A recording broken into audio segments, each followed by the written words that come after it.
news. Now the candidates have not seen the questions before, so they don't know what we're going to ask them. And we'll switch off on answering so one person doesn't answer the first question twice.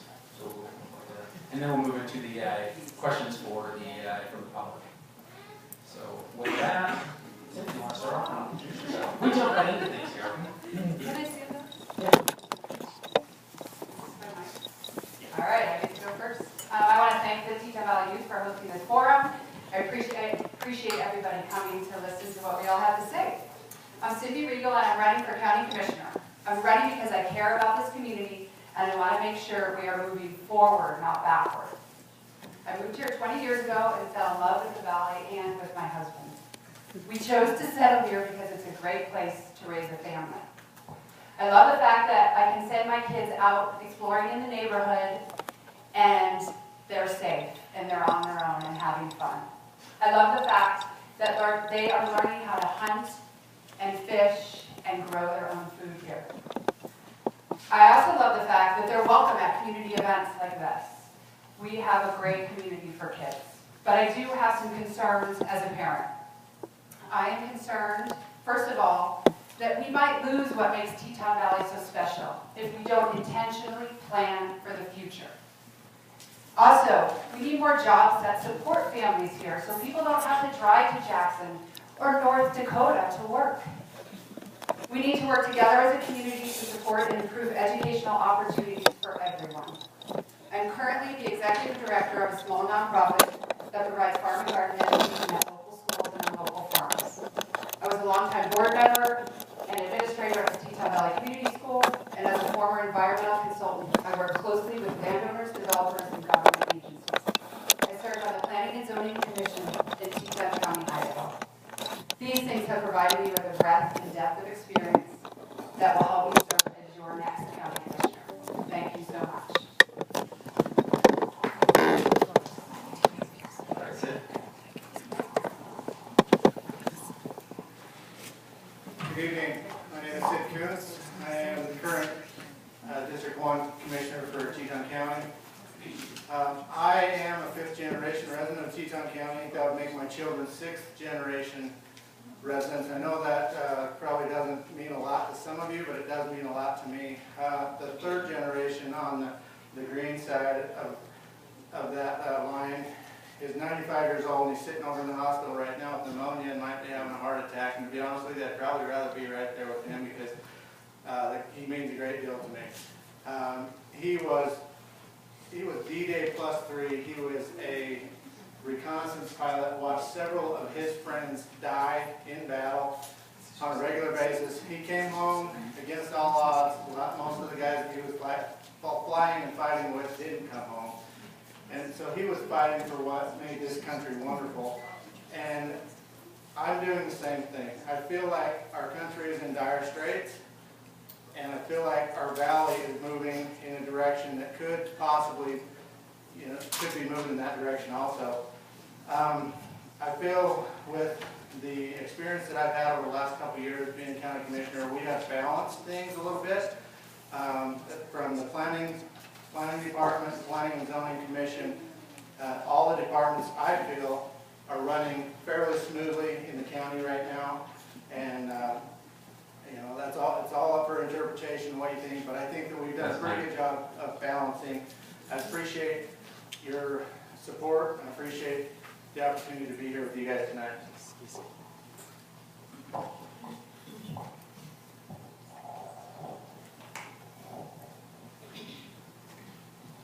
Hello everyone, I'm Bill Lake and I'm running for County Commissioner because I think Teton Valley is a great place to live and I want to make sure it stays that way.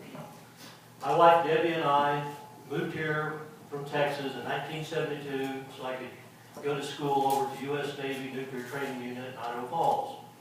After completing my tour in the Navy, I attained an engineering degree and I've worked on both government and commercial sides of the house. So I know budgets, I know contracts, and complex business and engineering issues. And we have a few of those ahead of us here. At the National Lab in Idaho Falls, I was the director of the site infrastructure where I oversaw the roads, bridges, solid waste disposal, and emergency management. I've supervised lots of folks in my day, and I've always treated them with respect and worked to make sure they had every opportunity to be successful. That's important to me. We need to do that here in this county. I've watched this valley grow through the 80s and the 90s, then the boom years, and then recently struggled through the recession. What we need to do, in my opinion, is focus on growing the economy here. And we can do that by expanding the tax base and attracting new businesses and new families to our valley. We need to provide quality education and recreation opportunities for all of our kids here. That's time. Sorry, we're strictly on time because we have a lot of candidates. Not mean to cut anyone off, but I will stop you to answer the questions asked. That's great. All right. I appreciate your control there, Scott. Good evening, everybody. I'm really glad to see a good turnout here. I want to thank the TVN for taking on this candidate. I would also like to thank my wife for being here to support me. In 2 days, my wife is 26 years, and I'm glad she shared my name. 46 years. I think she's thinking time. Tell her. We're both still counting hard. Now, I am an honest guy, so I'm a little bit disturbed that I really have to tell you some things about myself, but I'm going to suspend that, and I would appreciate if the TVN did publish some of the things that I might say during this. I'm not going to talk much about what's going on in this county, because I figure that'll come out in the Q&A session. But I wanted to tell you that I've dedicated over half my life to my country and my fellow citizens. And I'm not ready to quit, because things might be getting tough for us all. I'm a graduate of the University of Maryland and the U.S. Army Sergeant's Major Academy. I believe I'm uniquely qualified to be your next county commissioner for District 2. I was the operations vice president and director of a large special access contract for the FBI. And that was shortly before I moved here about 9 years ago. Prior to that, I was a senior program manager and process engineer for Lockheed Martin and the Defense Intelligence Agency, where I brought a lot of expertise that I gained at JSOC. Really? Yeah. Thank you. Good, like, that's it.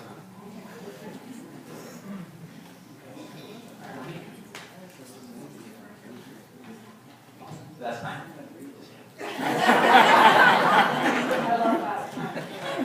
I'm Molly Beard, for any of you who don't know me. I've been assessor, or in the assessor's office for the past 12 years, 10 years as the assessor.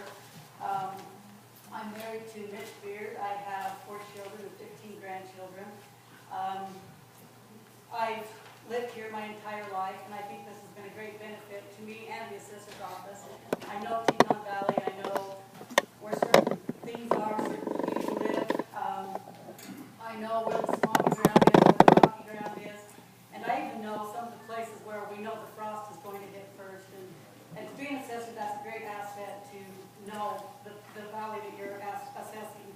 I've been assessor during extreme market variations, from ridiculously high values to rock bottom foreclosures and short sales.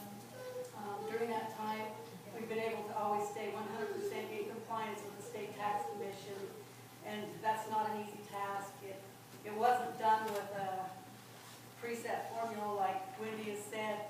It's not a set formula. There's too many different things that change in a year. There's legislation value changes and market value changes. Use changes. There's too many things. There would never be a set market value. I'm a hands-on assessor. Everything that happens in my office, I know what's going on with it. I don't wait for my appraiser or my staff to find or let me know what's going on. Thanks.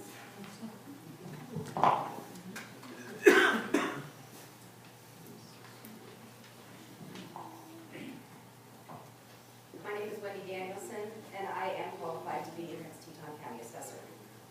I've worked for the county in the Planning and Building Department for 6 years, and during those 6 years, I have gotten to know our valley.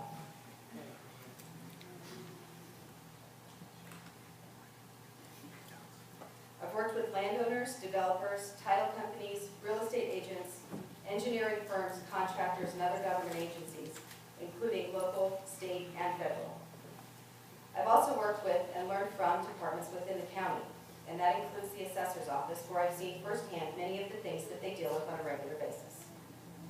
My current position and my paralegal certification have helped me learn how to deal with complex issues fairly while determining the right solution and answer. Additionally, I worked for a large corporation where I managed a team of 8 employees, and I was responsible for distributing and scheduling their work to ensure efficiency while focusing on customer service. There are 4 seats on the ballot this year that should not be dependent on political party: the clerk, the treasurer, the coroner, and the assessor. The Office of County Assessor is not one that is influenced by politics or political parties. This office is governed by state statutes with guidelines and regulations being set by the State Tax Commission. Political affiliation does not matter.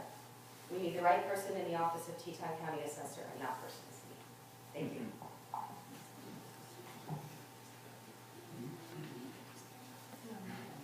You don't stand up. But I don't want to stand up, I've been doing that all day. Welcome, everybody. My name is Risa Monahan.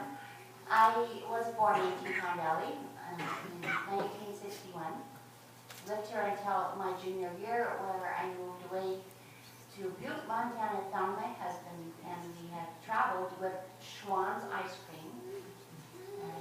And whenever I didn't have anything to cook for dinner, I would say, honey, throw it on the ground, kick it around, and bring it home. We came back in 1994. I've seen the valley in all of its stages. I would like to be your next county treasurer. I acknowledge that this is not necessarily a political position, that my job is simply to manage our county's treasurers, take care of what we've got, handle it in the best way possible. I acknowledge and respect the people that I would be working with. I have a lot to learn should I win this position, but I'm capable, ready, able, and willing to do all of those things. I would appreciate your vote. I would hope that you all would learn to love and respect and appreciate this valley as much as I do, and as much as I'm sure all of us on this table tonight do. I'm grateful for all that we have and for the experiences that I've gained over the years. And I would love your vote. Thanks. That was spot on, it was perfect, you got 30, good job, good timing, internal timing. My name is Beverly Palm, and I would like to thank the Teton Valley News for inviting us to this forum. I have lived in Teton Valley for almost 40 years, and I've had my own accounting firm here for 23 years. My son Gabe was born and raised in Teton County and went to high school here.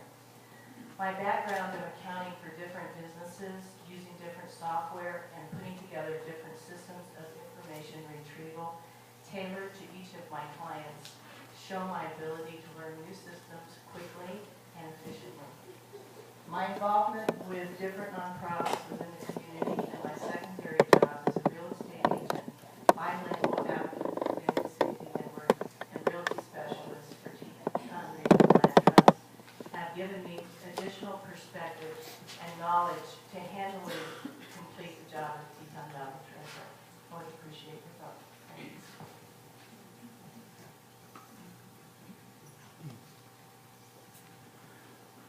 My name's Tyson Clemens.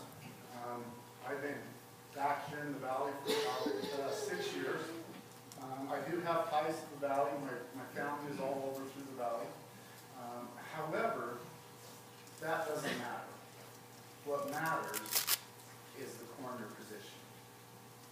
Right now, we have a great coroner. Right now, I think I could do a better job. Right now, we need somebody who is available, not that Tim isn't, but we need somebody who's going to be around. We need somebody who has the ability, the skills, the connections.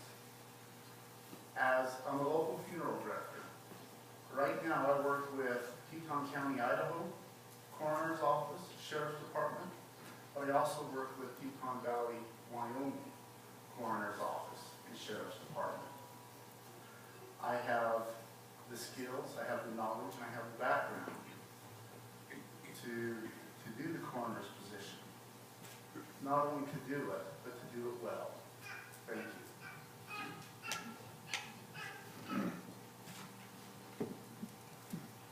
Switch. Oh, it's on. Thank you. My name is Dan White. I'm a candidate for coroner, and I'm also a local bail bonds agent. It's good to see so many familiar faces. But we're here to talk about the coroner's position instead. The coroner's office is the interface between law and medicine. It is a part of the three components of law enforcement that the state statute is one of three. The state statutes outline. And the powers and the authority of the coroners are very much behind the scene, but they're very, very powerful. I like Tyson, feel that Tim is a good guy. He's done a great job. However, I believe that I could do a much better job by employing outside resources, by utilizing some of the law enforcement that lives in this valley that work outside the valley, but are residents and have the same concerns that many of us here have. And that is, are we doing a complete job? Is there a thorough investigation of an unintended death that might have been under suspicious circumstances? It's not enough to have an inconclusive finding. We need to have a fact-driven, hard-working, diligent, and leadership-demonstrating coroner that's going to take this office and put it where the founders of the Idaho State... Thank you. I told you I'm going to pay you back, right? I'm going to bring the belt ball. Make this belt ball thing up again.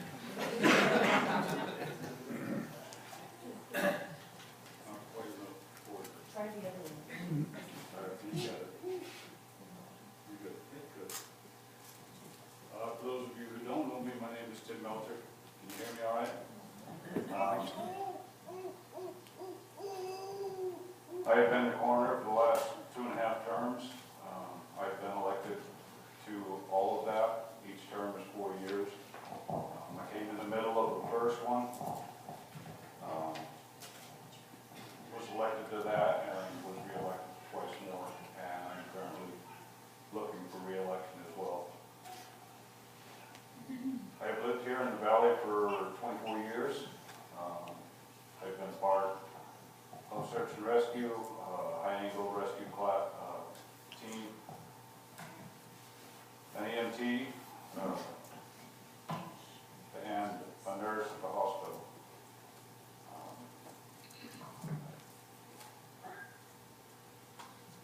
I believe this job is not only backed by law, but also a job that requires an intense amount of compassion and empathy. And that's something that is key to this job. You're going into places where people are in a state of shock, they're confused, and they need help. And that's why I do the job that I do. I believe it's essential to that job.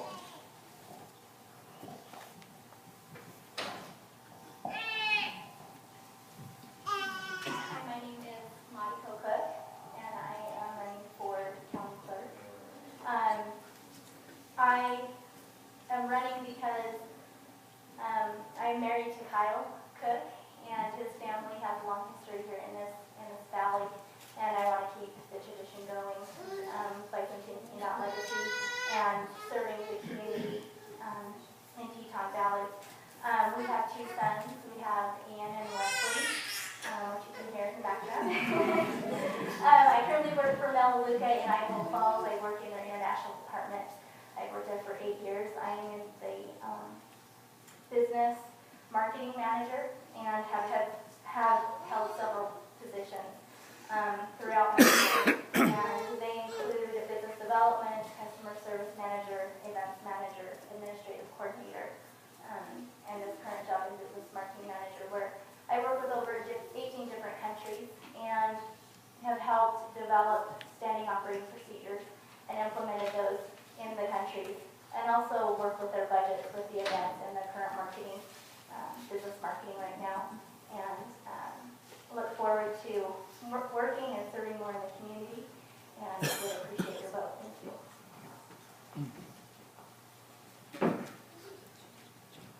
Good evening, everybody. I'm Mary Lou Hansen, the current county clerk. I've served for 8 years.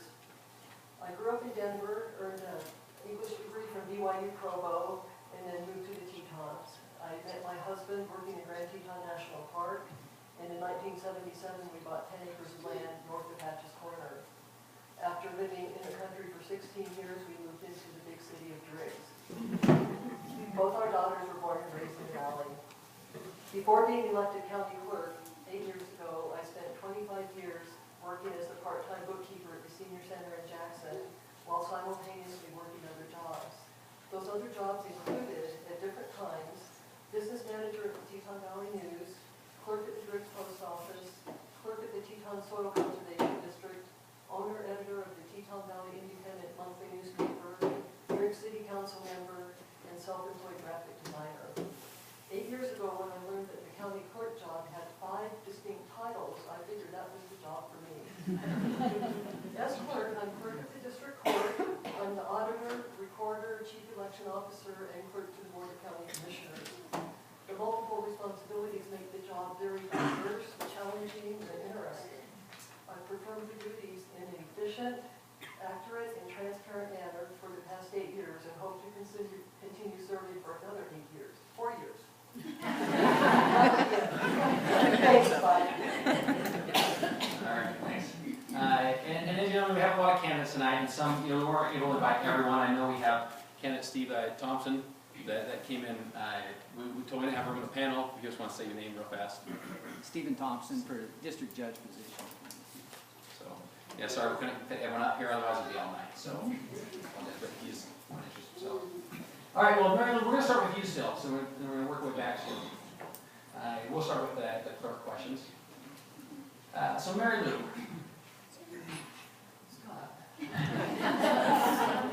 This can be hard. The clerk has a lot of responsibilities. How do you manage the office efficiently, and is there anything you plan to do differently if elected? Well, I have a great staff. With all those duties, obviously, you have to rely on the people who work for you. We have regular staff meetings. We talk about the workload frequently. For the election cycle, we sit down and make a calendar 2 weeks prior to 2 months prior to the election date, because we have to start doing things like getting the ballot to the ballot printer, getting the forms we need in from the candidates. So we have a 2-page spreadsheet with deadlines and calendaring of things we need to do. Am I being timed now too? Oh yeah, I'm timing everything you say. And as far as being efficient, we analyze everything we do and during our staff meetings talk about, well, what could we do better? What are we doing that we shouldn't need to do? One thing I've focused on is putting information on the website so people don't have to come in and take staff time asking for things. We put all the materials for the commissioner meetings on the website beforehand so people interested can tap them, and people who read afterwards in the paper about it. Thank you. Yeah, we're doing 1-minute answers here. And if we need, there's a 30-second rebuttal option if there's a, something that's all right, Monty, for you. Yeah. What do you see your responsibilities as clerk to be, and anything you would add or eliminate if elected? Oh gosh. Well, I see my job to be many things, as Mary Lou has pointed out. You're responsible for everything. Accounting, budgeting, accounts payable, human resources. You are a project manager really over all of these different departments. If I could eliminate anything, I don't know. I really don't have an answer to that. I think that they're all important responsibilities to have. So, thank you. All right, Tim. See you way over there. As incumbent, what do you bring to the position that your opponents do not? I bring a varied, several years worth of medicine.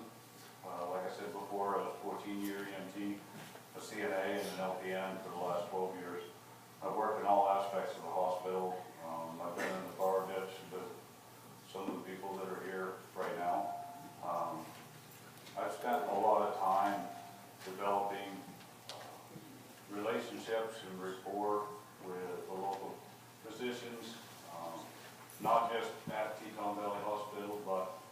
surrounding clinics in southeast Idaho.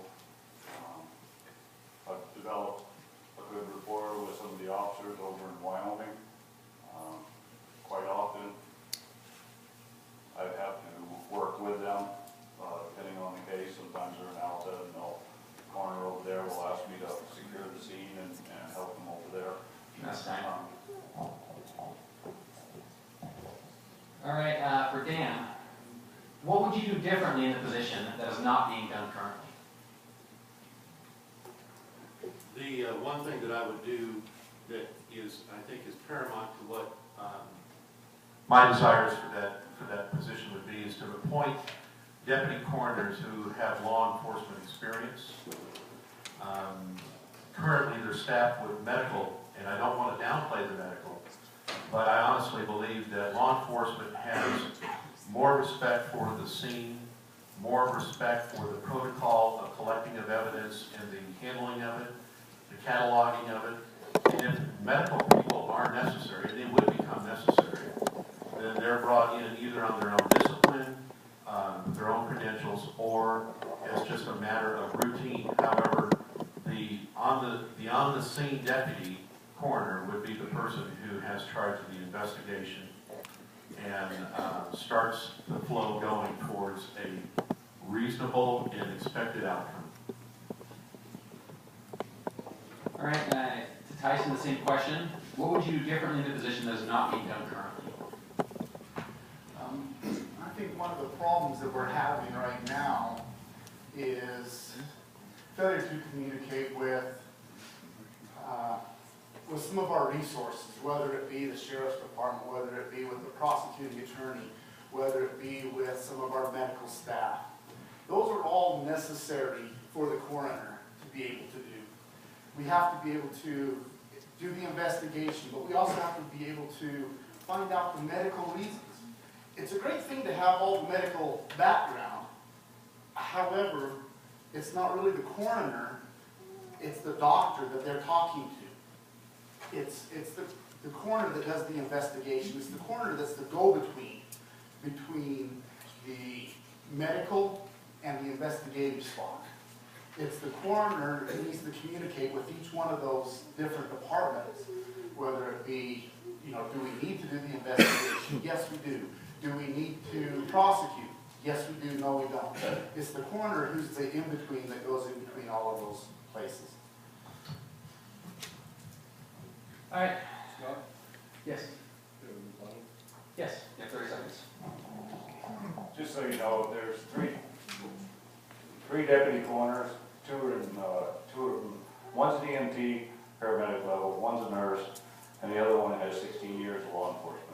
Second thing you need to know is the scene investigation is done by the sheriff's office. They are law enforcement. Coroner's job is to determine cause and manner of death. That's state law.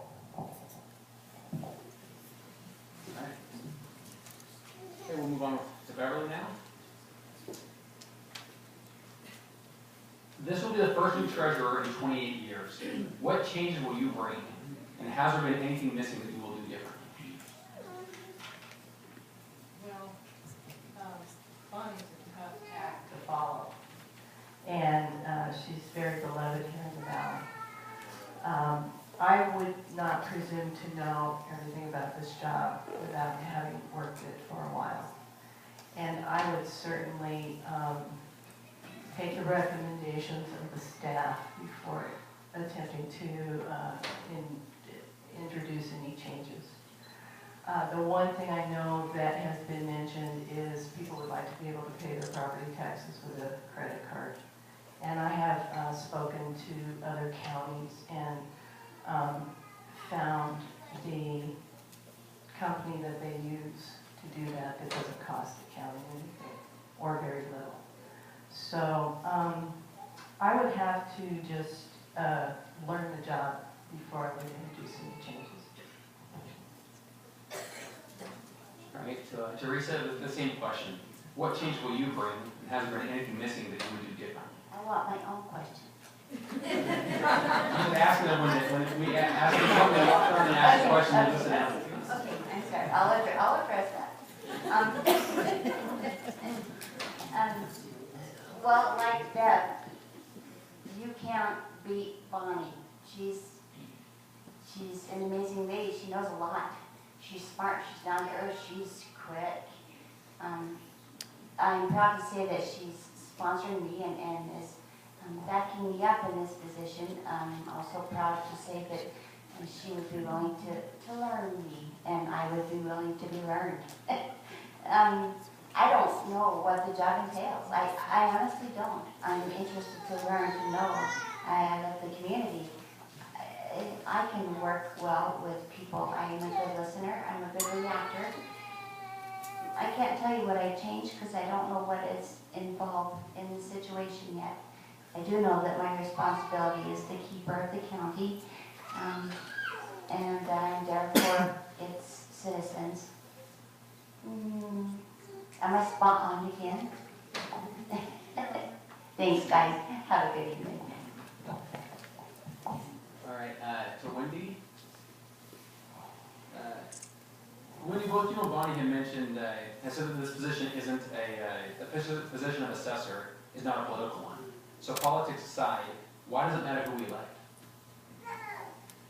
I think that it's important to have someone in that office that is willing to look at ways that information can be more accessible to the public. There are opportunities for improvement always with processes, and I think that just because things have been done one way for a long time doesn't mean that we shouldn't look for ways to improve. I think that there are plenty of ways to put information out there as far as forms for filing for exemptions. There is a lack of information, I think, that's available to the public without having to come into the office.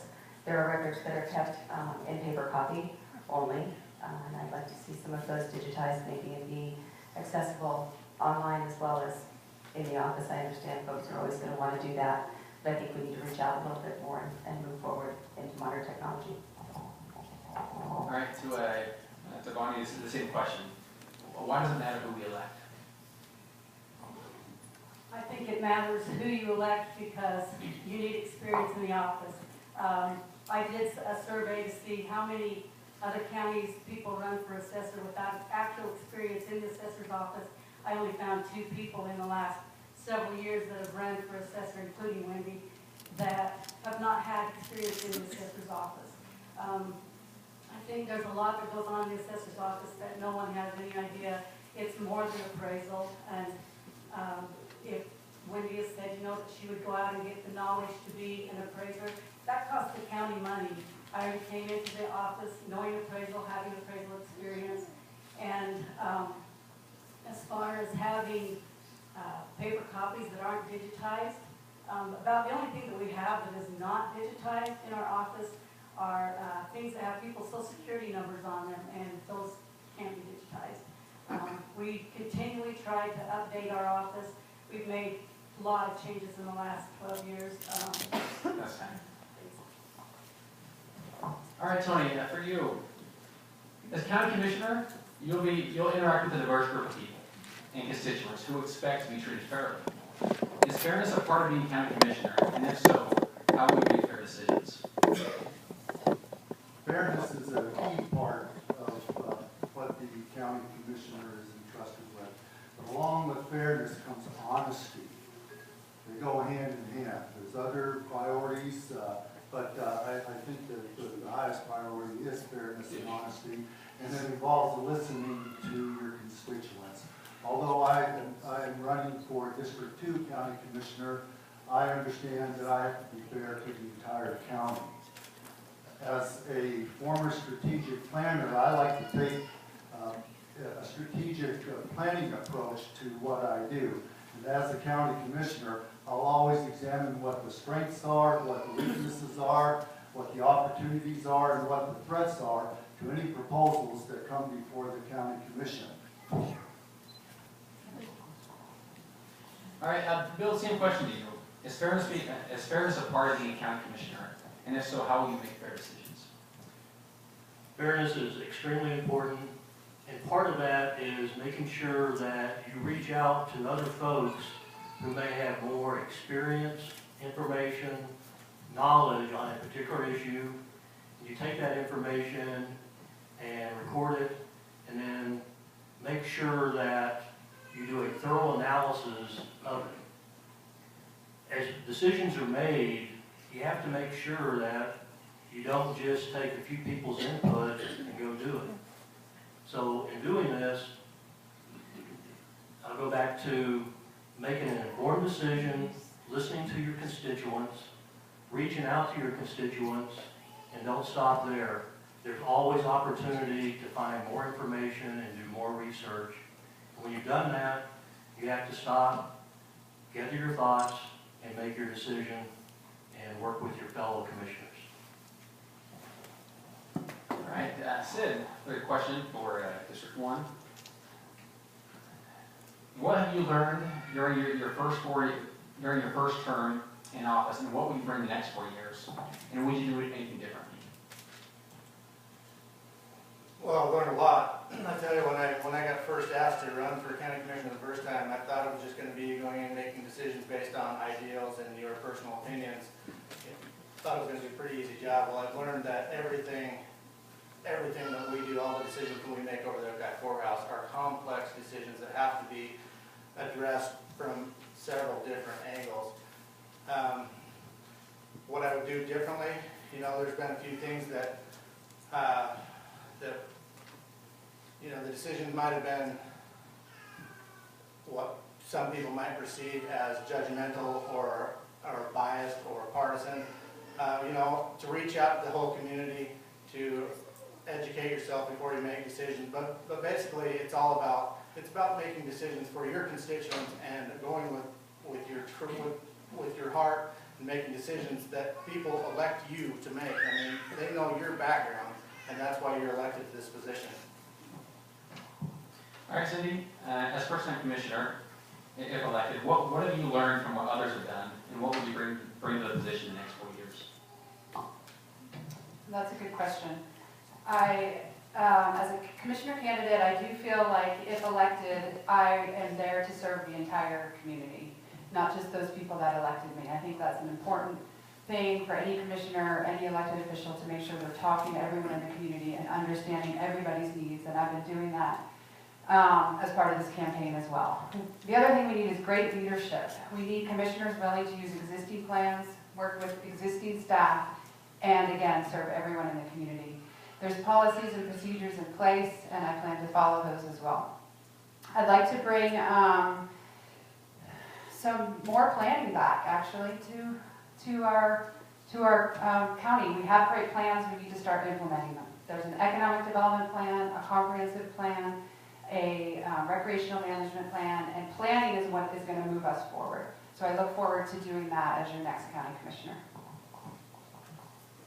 All right, we're going to start with you again, Cindy, and work our way down. So, Mary, you have a little bit of time to sit with you a little while. We'll get to you. If you're in the bathroom, you can go right now. All right, so the question again for here's going to go back to some of the fairness, kind of what we asked Tony and Bill. Fairness isn't always, being fair, doing things right is always, a little tricky balance. So how do you balance that as being fair and do what you feel is right as commissioner? How would you do that? I think that's similar to the last question, but in order to make fair decisions, you have to first be informed. And that requires doing homework and talking to the staff and reading the plans and policies and procedures that exist and knowing them well. And talking to people, getting input from the public, and really using the vision for the community, which is a vibrant economy with a high quality of life. Let's everybody look at that vision and think about the best way we can make decisions given the information we have and that vision in mind to move forward. Again, fairness involves talking to everybody and representing everybody and understanding where everybody in this community is coming from. It's the same question you just said, balancing fairness and doing what feels right. How would you do that? Well, it goes back, like everybody says, you got to do your research, but you got to ask tough questions. And I feel like there's been some of those questions that have been missed in current staff or current elected officials, that you have to ask those tough questions to staff to make sure that they are running in an efficient manner. Now, these decisions that you make that might be perceived as unfair are decisions that are based upon research that you've done with staff and asking the tough questions to work towards an efficient goal for the community. There's a divided path that this community is going. People don't really agree on where or what direction the path this community should be going.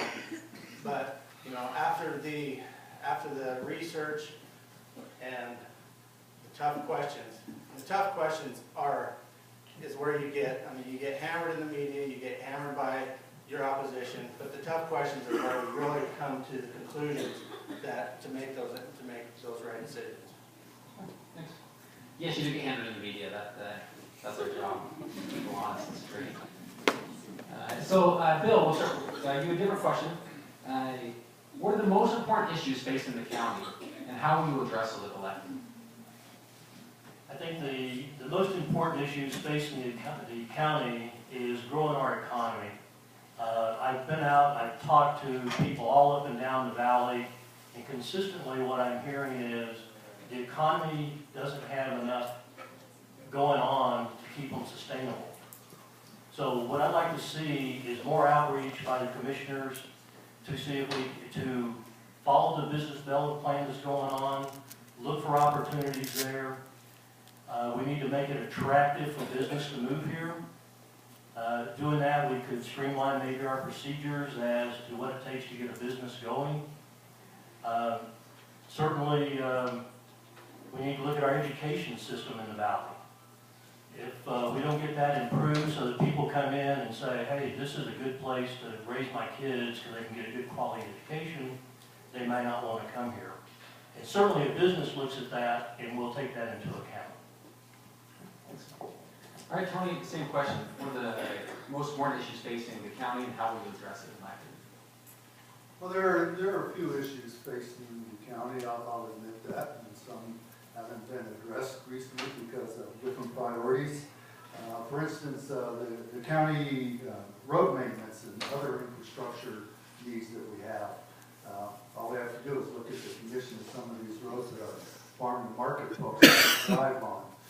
We have to look at the landfill cap and what went wrong there, and look at what process and procedures we need to change in order to improve that kind of situation. As an instructor at Woodbatch, I have to be an assistant course director where I teach leading change. So change management is an important part of what we have to tackle to get buy-in from all the stakeholders. And all the citizens of this county are stakeholders. I think we should have a structured citizen advisory council to help move us forward and understand that the comprehensive plan is a guide and not a law. And I think we can all work together to make that happen. Thanks. All right, Bonnie. As incumbent, what do you bring to the table that your opponent does not? I bring to the table experience, and to me, experience is most important in the assessor's office. I oversee everything that my employees do, that we don't just come up with random numbers for assessment. Garrett and I spend many hours analyzing sales, running ratio studies. I know how to run ratio studies. I know how to do market analysis, and that's a very important part of the assessor's office.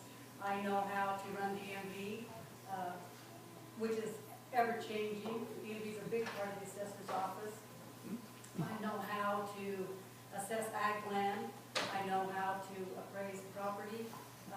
All that has to be learned, and you don't just learn it overnight. It takes years of experience to learn all that, and I think it's most that I bring experience to the assessor's office. And for Wendy, if I run into this office, what do you plan to do different, if anything? What are your thoughts there? I don't have any specific plans for changes to be made. I see, like I said before, I see opportunities, and while my opponent has a lot of experience in the assessor's office, and I have a great deal of respect for that. I have a great deal of experience in land use planning, where I've been for the past 6 years, in the building department with the trends that we've seen through the boom and the bust. I think that bringing a fresh perspective and looking at ways that things perhaps can be changed is just as important as having that experience in the office itself. I think being able to look at things in a new way often will bring changes or not changes to the forefront. All right, Risa, we'll move on to you. Kind of similar to some of the other ones. It's not necessarily the position you're running for isn't necessarily a political one. What is it that how's it going to make a difference to the average citizen to have you in there versus your opponent?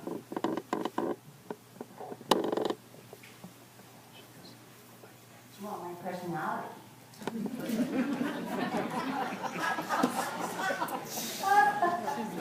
Sorry, I'm good. I love the public. I love people. I would like to think that I can make them feel at ease if they're having a hard time. I would like to think that I could look down the barrel of their shotgun if they're angry with me. I can do the things that are required to help people figure out their finances with the taxes and with the struggles that we're all going to go through. I have experience in the banking. I've been with a particular bank for 17 years. And you go through all of that shotgun and crying stuff there too. So I'm familiar with it, and I respect their position, and I feel for their position, but I can also stand strong in my own position in the things that I need to do. If you're willing to look on the barrel of a shotgun, that's more than that would do. No, Fine, do whatever you need. that's the only reason we're married. All right, Beverly, same question. What is it that's, how do you affect the average citizen out there?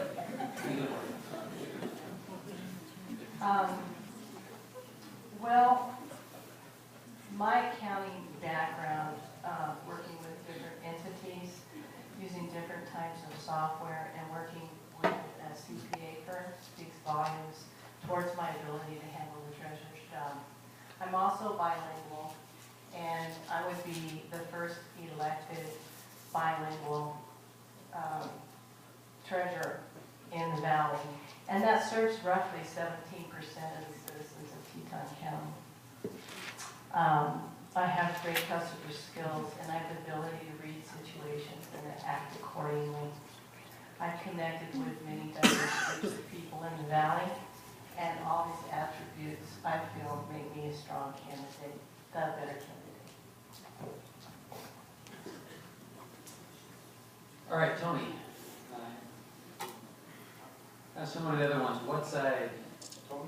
Oh, Tyson, sorry. Oh, you change your name midway through the forum, sorry.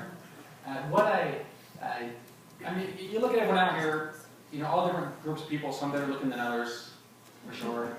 How does this position affect the average person, and what is it that you're going to bring? For the most part, I hope it never affects anybody in this room. Honest and truly.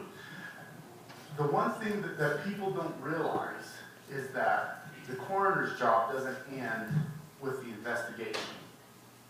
More importantly, or as important, is what happens afterwards. There are things that the coroner does afterwards, after the investigation. He has to do the death certificate in a timely manner. He has to be able to communicate. He has to be the supporting role. He has to be everything to that family in their time of crisis. As a funeral director, that's what I do on a daily basis.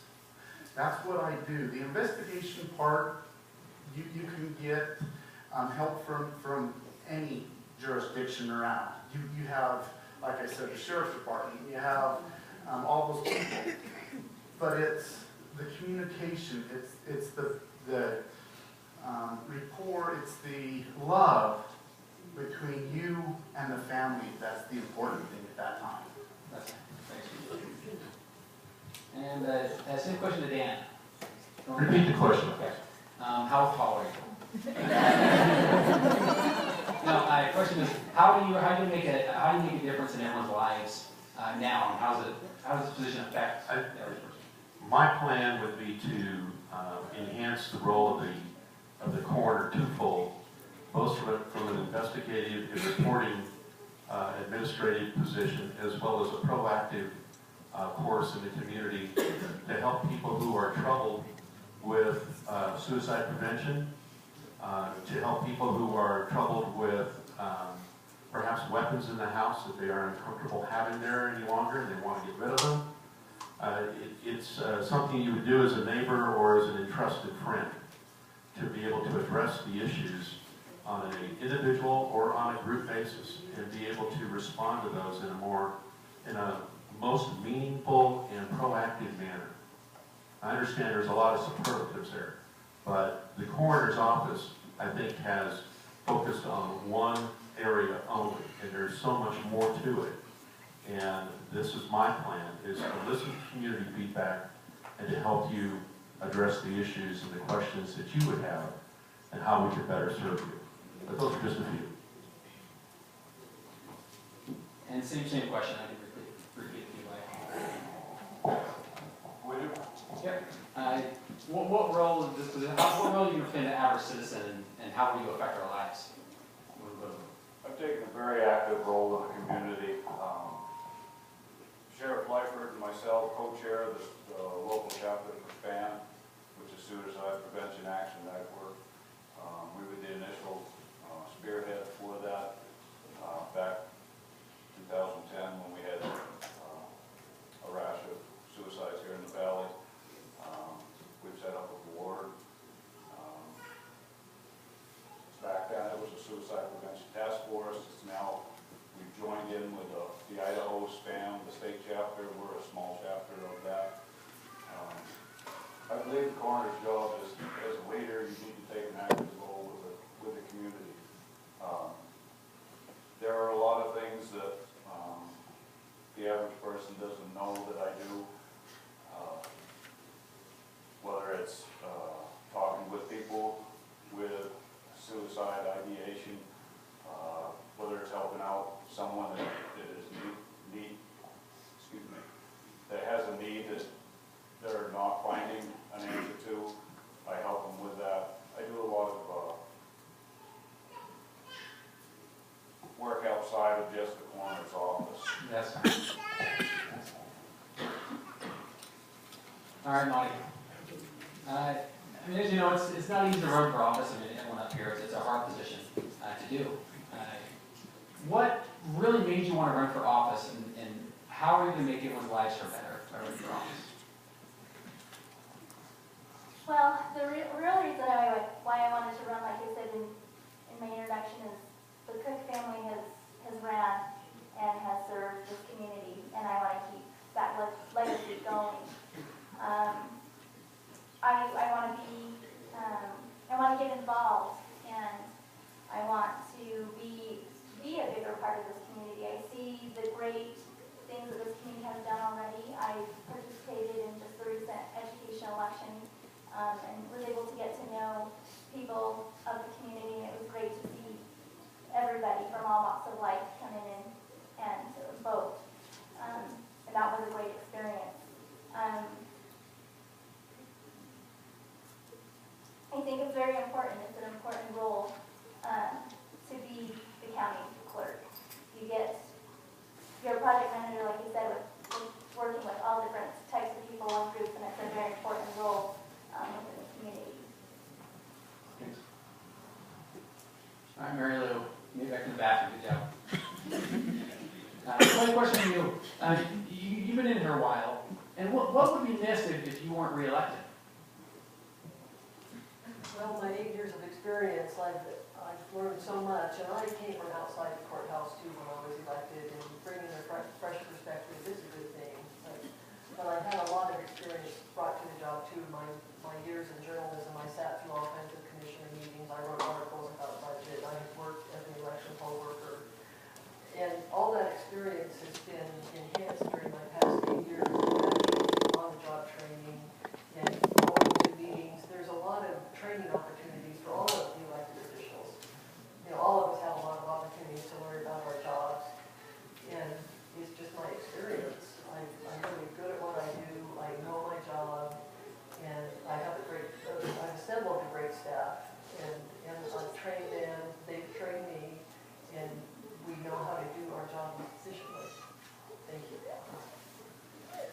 All right, now everyone's favorite part. This part where we can get questions from the audience. We also have some questions submitted to us via Facebook, and we'll try to put in there as well. So yeah, the microphone's open, but we ask to please have a specific question. Don't try to sneak in like 4 questions, which happens all the time. And you can ask a specific candidate or party, or area. So if you just want to line up, and once again, no personal attacks, just questions. So. It's a nodding out a lot of questions. Good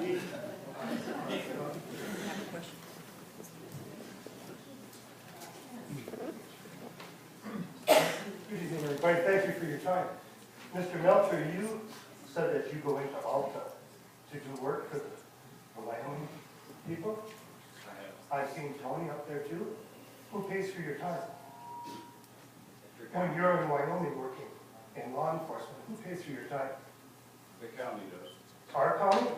Yes, sir. And when Tony's in Wyoming, excuse me, when Tony's in there writing tickets in Alta, are we paying for his time there? I don't believe Tony, I've seen it myself. I go up there every day. he may be on state line. I don't believe, I can't speak for both. Thank you. You've answered my question. I have 2 questions in there, so. I can count. Question for Commissioner Coons. You said something that, you said we live in a divided county. Can you explain that to me? I'm a first-time voter. I don't quite get it.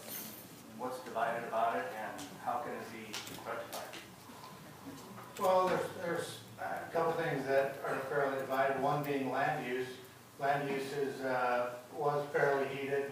It's kind of calmed down a little bit, and code is being written right now, and I'm assuming it's probably going to heat back up a little bit. When I first took office, the comprehensive plan had just been passed. My opinion is the comprehensive plan was pushed through by one side of the community, where they were saying that the other side was being heard, but it's been obvious to me in the last couple of years that through some of the decisions or some of the points of the comprehensive plan that we're supposed to be enforcing or using as a guiding plan, it's not important to some of the community. I'll give you one specific example. Is farm to market roads. And the comprehensive plan specifically says that is a driving force for our community to work to make sure that those farmers in that community can get their crops to market. But when we try to That's time. when we tried to work on the county roads or work on the ag roads, we were met with firm opposition. That's an issue that it's in the comprehensive plan, but we don't want to support that. Okay. Here's a question submitted. This is for Tony and Bill. Do you support the school bond, and how will you support schools once elected? Ian, who wants to go first? Let me just say that I support education. I paid to put my children through school, and I'm helping my grandchildren to get through school now.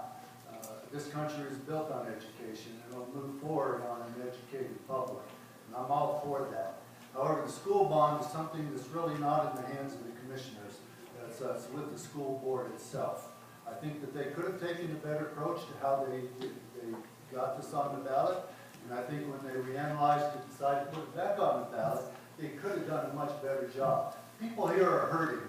We don't have living wage jobs to support the expenses of families on this side of the pass.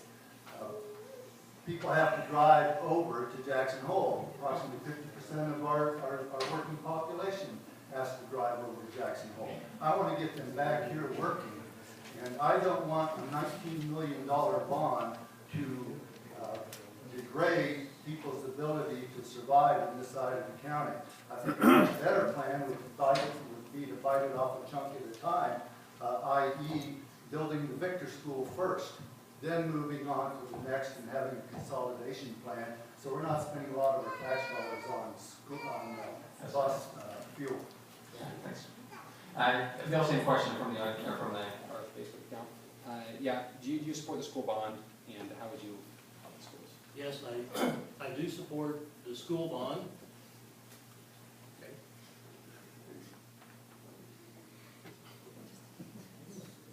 Can you hear me on this one? You're all done. Talk real loud. Yes, I do support the school bond because I've toured all 3 elementary schools, did a thorough review of them. We're overcrowded. I've seen classrooms on stages, under bleachers. That's not right. The bond they're proposing is going to save us $5 million in the long run because we're doing it in 15 years, not 20. And by doing it in that short a time, we save $5 million in interest. If we wait to do this later, to build the same kind of schools, it's going to cost more money. Cost of instruction is going to go up, construction is going to go up, the cost of the bond rate will go up, and we will likely go to a 20-year bond and spend the other $5 million on interest, which doesn't do any good in helping the kids get educated here.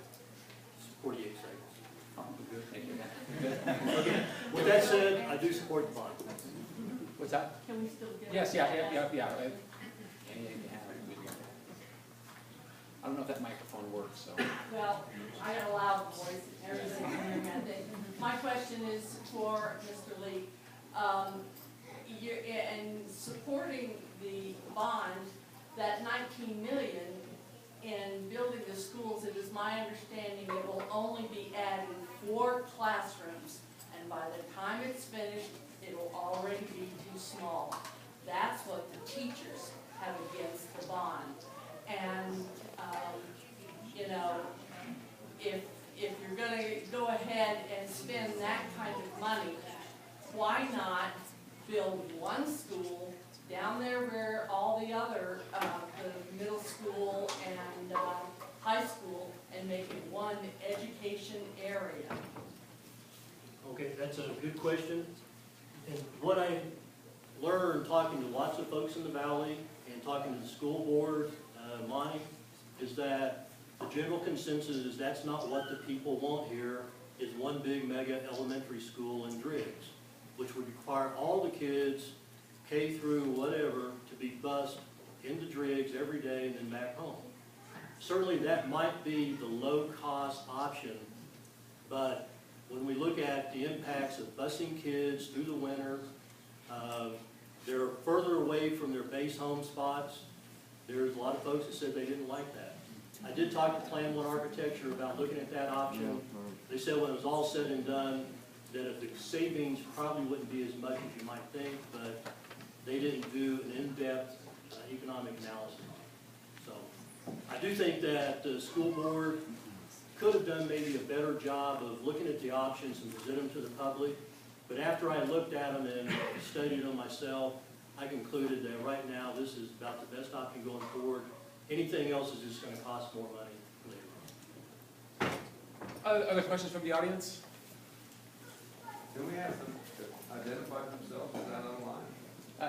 Yeah. Oh, can we ask you a question? Yes. Yeah. Say who you are. Yeah. I'm Marion Elizabeth, and I've lived through a lot of recessions, lots. And so my overriding concern is always, is the next recession tomorrow, the next day, or next week, next month, this year.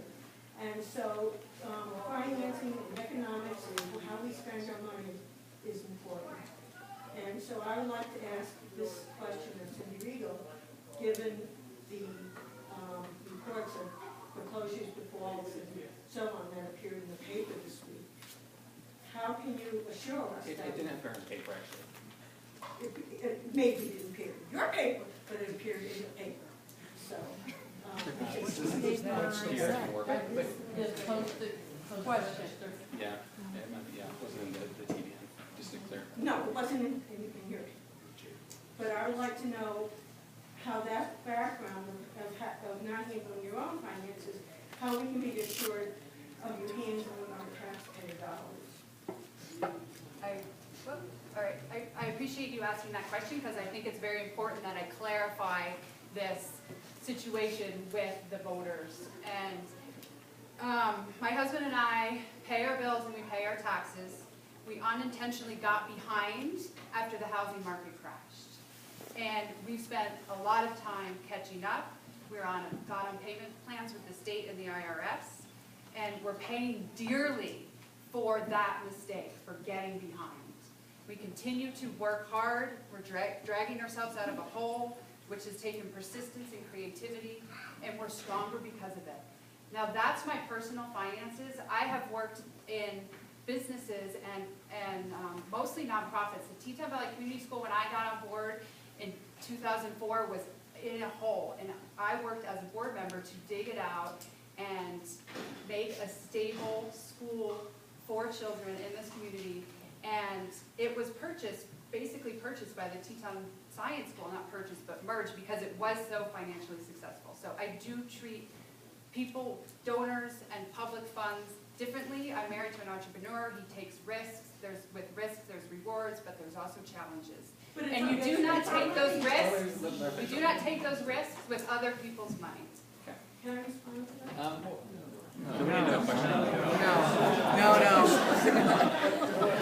If there's no other questions, there may be another question, but the rebuttal is for the candidates. Well, one second, let's, on the microphone, I have a question. I'm going to take that question too. Okay, so, did you have a question? I have a question. My name is Kitchener Head, and I really hesitate to be adversarial to someone as personable as Ms. Regal. I think she had a well-prepared answer. It's a good answer. A minute ago, she said she thought it was important to be prepared and do your homework. Surely she knew when she explain to me, this is my question, Ms. Regal, explain to me, if this is a position of trust, County Commissioner, explain to me how you justify taking more than $40,000 of money that you owe the IRS that belong to your employers and spend it yourself. Now, anyone who plans... Can I answer that question, please? Yes. Okay. This did not happen. We did not borrow money from the IRS. My husband's an entrepreneur. I didn't say borrow money from the IRS, man. I mean, sorry, borrow money. Steal from employees. Excuse me. We did not steal from employees. My husband's an entrepreneur and one of the founding partners of ProGuide Direct. People who make decisions for that company include my husband, investors, and board members. This is a startup company in Teton Valley that was providing great jobs for the past 3 years, 25 of them, in fact. They are in transition right now between funders. The original funder has not met his obligation. The company is under contract for purchase by a venture capital firm. In the meantime, the CFO, the Chief Financial Officer, has been in touch with the IRS, and they are currently in good standing. Those payroll taxes were paid. Now, I'm not saying it was a cash flow issue, and I'm not saying it's totally stable now, but this is a negotiation that's happening with a private equity firm right now with ProGuide Direct, this company that my husband is a part of, but not the only decision maker, and I am not either. No money was stolen from employees. All right, other question? Now, we do have other candidates here, if you forgot. They're all here tonight. So, if there's a... I'm Sarah Belden. I live in the north end of the valley. I've lived here 24 plus years. And I have a question for Sid. And I only know what I read in the paper, and I try to read the commissioner minutes also, that I was rather distressed about the Grand Teton Canal Company culverts that were approved after the budget was already balanced. And I'm wondering, how much money did we commit to that, and where did it come from?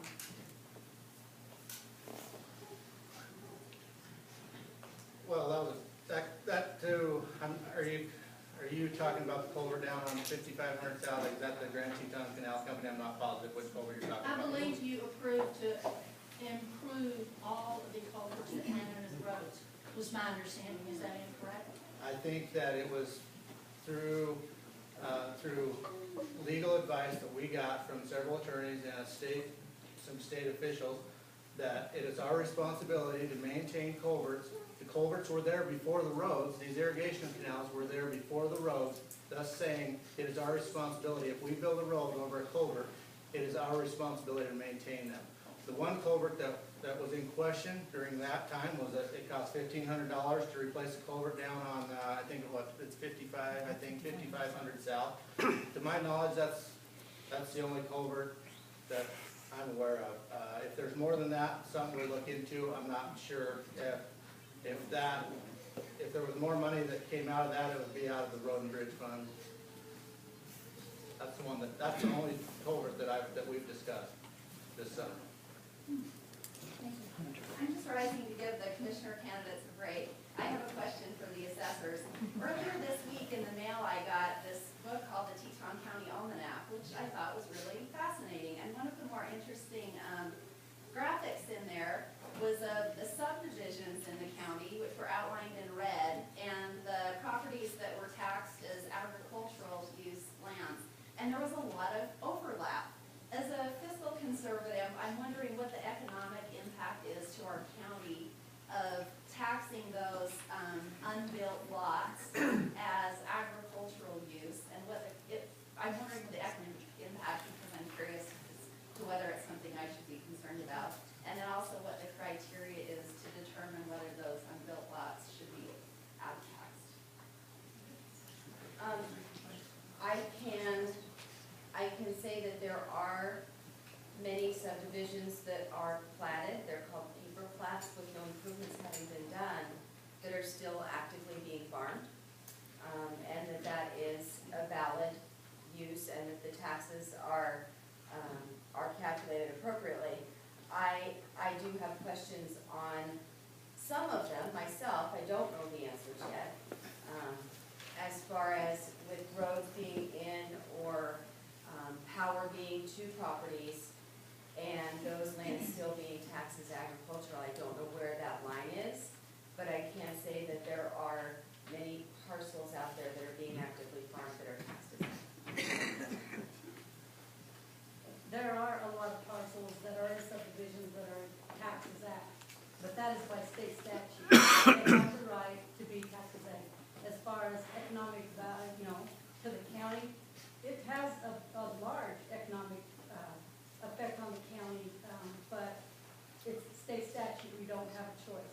Anytime you give someone an ag exemption, it's an automatic tax shift to someone else, because the county will always get the same amount of revenue every year. So it is a tax shift if you give that ag exemption, but again, it's state statute. So that is why our office checks ag leases. We go out and check ag ground a lot. We spend a lot of hours going out checking ag ground constantly. Most counties don't require an ag lease. We require an ag lease so that we can actually check up on those ag grounds. So it is an economic down for the county, but it is state statute. So the best that we can do as the assessor's office is just watch those ag properties very closely, make sure that they are actually ag. Can anyone hear the answers back there? Yes. Are we good? Yeah. Question? My question is for Sid, because you were bringing up the farm to market road issue, and we've owned land in this county for 30 years, and I've driven all around this county, and aside from the city road, the inside city roads, what road is not an agricultural road? I appreciate you bringing that up, because I haven't differentiated between the importance of fixing one road or the other. All the roads in this county are important to me, and that's been very important to me. And that's why I've asked the tough questions that have caused a little bit of controversy over the last little bit about the engineering issue. With the road levy that you guys passed, this is $1 million road levy that we expect, or that you guys have passed for us to manage.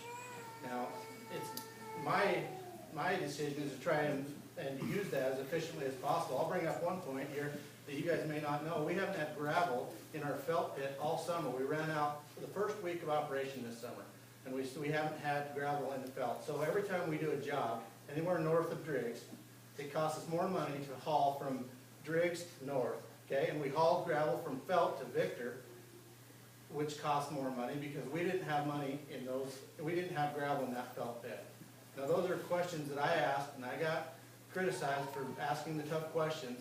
We came up with money as commissioners to crush enough gravel for 2 years this year, hopefully, to put enough gravel in those pits so that we can work our road and bridge crew as efficiently as possible and not have to crush next year. My prediction is we will run out of gravel in the Driggs pit this year because we've had to haul everything, all of our jobs have come out of the Driggs pit that should have come out of the felt pit. If you guys are late tonight, I'm playing Sid. That's all I'm saying. Give me 20. Okay, go ahead. Hi, my name is Shannon Brooks Handy. I'm a resident of Victor, and my question is for all 4 commissioner candidates. All of you spoke about fairness while in office, and I think one of the components of fairness that didn't come up is compromise, even when it maybe isn't related to your personal beliefs for the greater good. And I'd love to ask each of you to give an example of when you've engaged in compromise for the greater good of a larger population. I'll start. As commissioners, we have, it's no secret that I am not the first one in line to be right on the bike path agenda, but we have supported the bike path that's going to run from Jackson to Victor. As commissioners, we did chip into that fund, and I feel like that's somewhat of a compromise.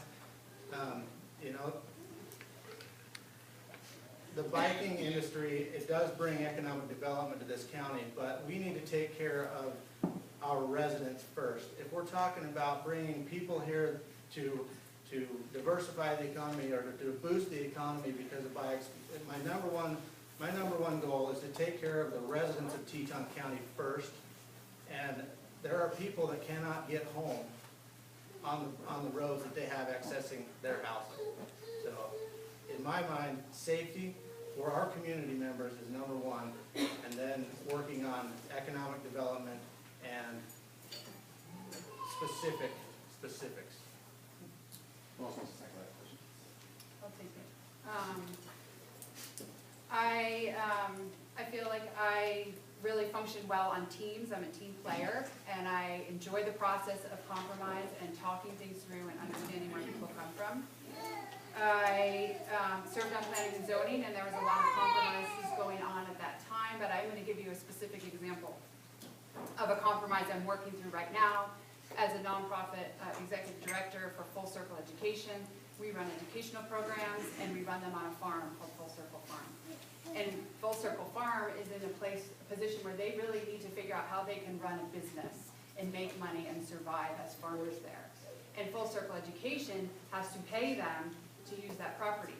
And Full Circle Education has always done the educational programs, but Full Circle Farm wants to do some too, because they can make money doing educational programs for college groups.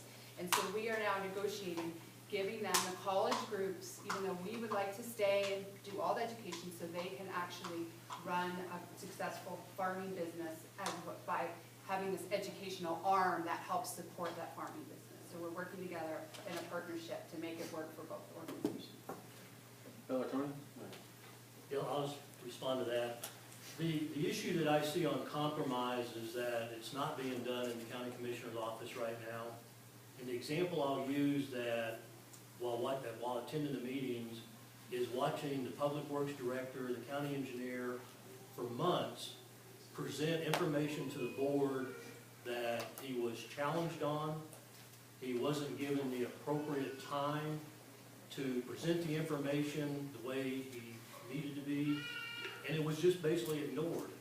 I think there was an attitude of, we don't want this position, we're going to make it tough on this guy, and hopefully he'll leave sooner than later. I think there's a case where, had there been compromise with the county commissioners to say, you know what, we may not like everything the county engineer has done, but we need that county engineer because we're spending $2 million on a road levy that who knows where that money's going to get spent with nobody overlooking it. We're going to spend $1.6 million, as much as that, on the new landfill cap, and we don't have a public works director or a county engineer to make sure that cap's done right this time. So I think it's very important that we need to recognize when we need to compromise and do it so that we can be physically responsible. Can I hear about that? Yeah, I mean, then Tony, he gets a chance to go. You get a rebuttal time. Yeah. There was never, on my part, I was never a proponent of getting rid of the public works director, as Bill had brought up. That was not my goal. I will always ask the tough questions, and there needed to be some tough questions. And if the tough questions weren't being asked, then your tax dollars were being wasted. Okay? There will be a public works director in the future, and the landfill cap will be installed to spec by DEQ. We've hired a Forsman engineering firm to take it to install it, and it will be installed to spec. And there will be a public works director in place.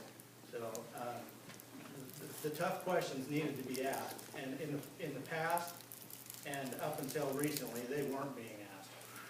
I will submit. Hey, Tony, do you know that, you remember the question? I believe so. I'm 6'1". No, the one thing about compromise, and I hope you can see this point, is that to arrive at compromise, everybody has to give up something. And one thing I've learned is that you can't please all the people all the time.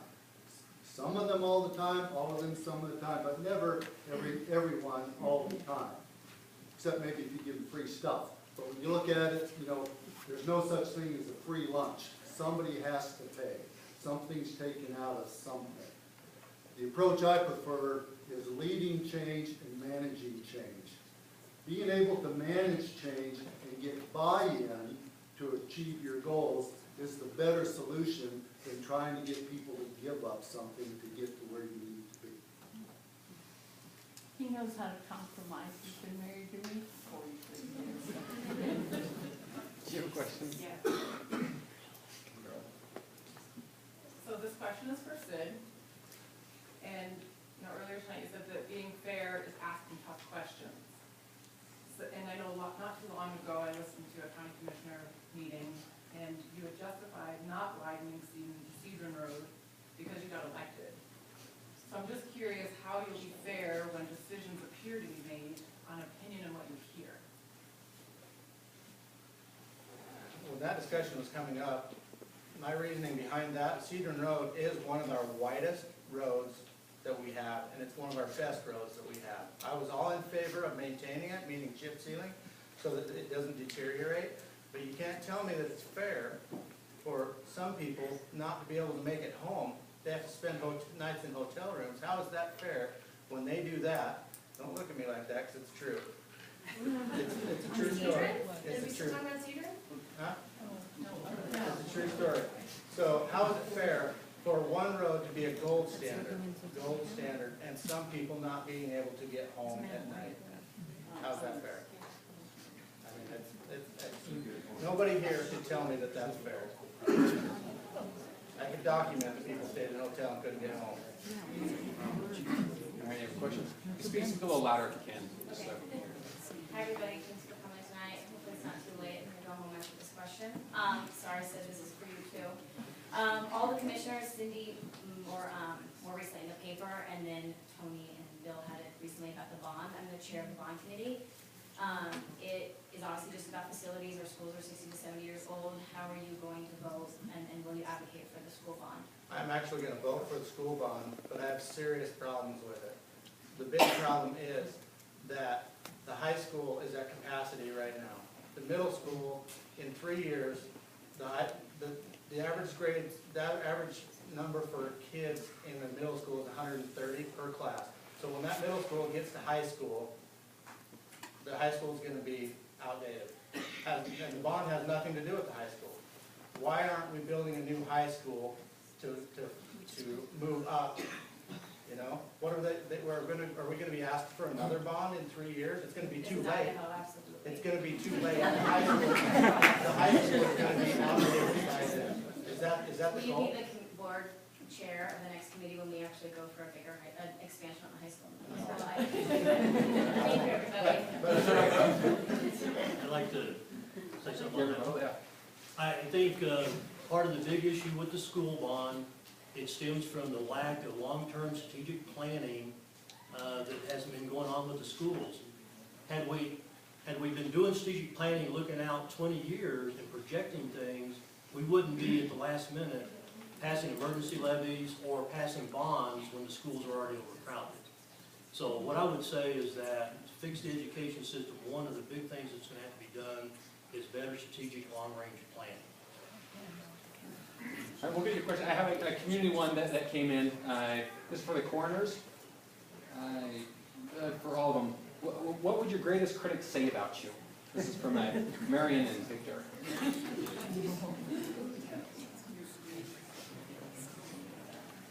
Who wants to tackle this one first? You're all gonna have to. Oh, this doesn't work. Yeah. I don't know when to quit. I'm diligent. I don't quit until I am satisfied with the answers I'm seeking. Not trying to bend or change the facts, but get all of the facts. I'm tenacious about that. And not so much for myself, but for others. I have a very deep sense of loyalty to others to do the best job that I can for their sake. I'm tenacious. Was that sitting by my wife? Yeah, it was actually, yes. She's a giver soon. Just curious. For me, I think one of my biggest problems is that when it comes to the coroner position, is that I tend to wear my heart on my sleeve. Yes, I see that. Yes. I deal with sadness on a regular basis, but my problem is that I put myself in the person's shoes. It's really hard to be a coroner when you're being empathetic with the family.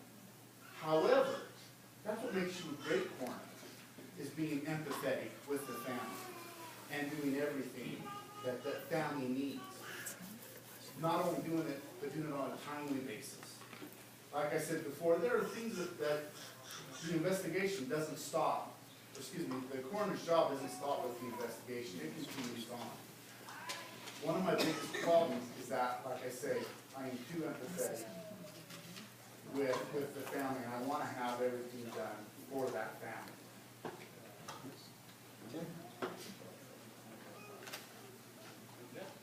I'd have to say a combination of both of those things. I'm never satisfied with just a quick answer to anything. I want to probe it, I want to look at it, I want to look at all the angles, I do it. The other problem I have, and my better half will attest to this, is I carry a lot of these cases with me. Most of the people that I deal with are people that I know and have some sort of relationship with, and I take that home with me.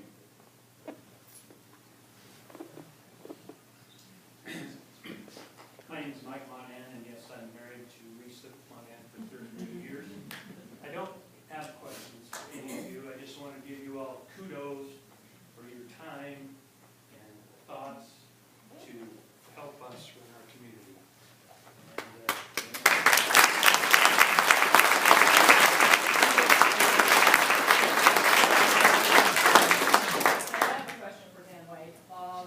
Based on your Facebook posts and the laws that you have been posting on your Facebook page, one of the ones, the prevalent ones, was the coroner has the power to arrest the sheriff.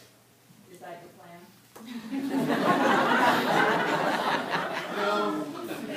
Someone's gonna get a ticket tonight, so we can take it back.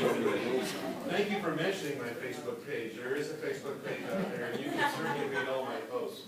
And I have never posted that I can arrest the sheriff. However, there was a question about the authority, and this is something that very few people understand about the coroner's office, is it is a very powerful position. So if the sheriff or a sheriff in this county were to break the law, the highest elected official that could officially arrest him is the coroner.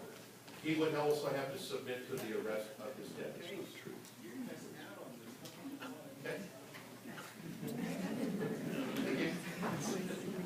Do I get more time?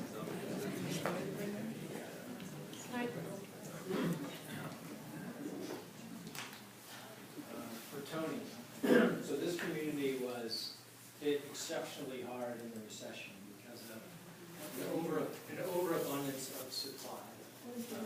Fletcher Way. Supply of property, supply of lots, supply of spec houses. What do you plan on doing to ensure that when we do see another recession someday in the future, that we're not hit by this one? Thanks for your question. I'm not the President of the United States. I'm not the one that established the policy for a toxic asset relief program or bailout programs to save the people that were investing. We're in the situation we are because of the trickle-down policies from Capitol Hill. When the development boom was going on, everybody seemed to be on board with that. I got here about the time that started going downhill. There's nothing I can do about that. I would just say that what we need to have in our comprehensive plan, and I plan to examine that thoroughly when I'm in office, recommend the necessary changes to help ensure that that kind of thing doesn't happen again, but it's beyond me to control the economics that flow down and impact counties like ours. We have time just for a few more questions. Can I ask you another one? You want that one? Yeah. I won't go to the microphone. Kitchener Head again. We talked about the school bond, big bond, $19 million. You can bet your life it's going to be $4 or $5 million more than that when the time comes. Sid's going to vote for it, maybe. Tony's not going to vote for it, maybe. Bill, we don't have any idea. I'd like to ask Cindy Rigdon. I was very clear on my position. I'd like to ask Cindy Rigdon. Isn't it a little incongruous that you're such a strong supporter of that astronomical bond when you send your own kids to private schools?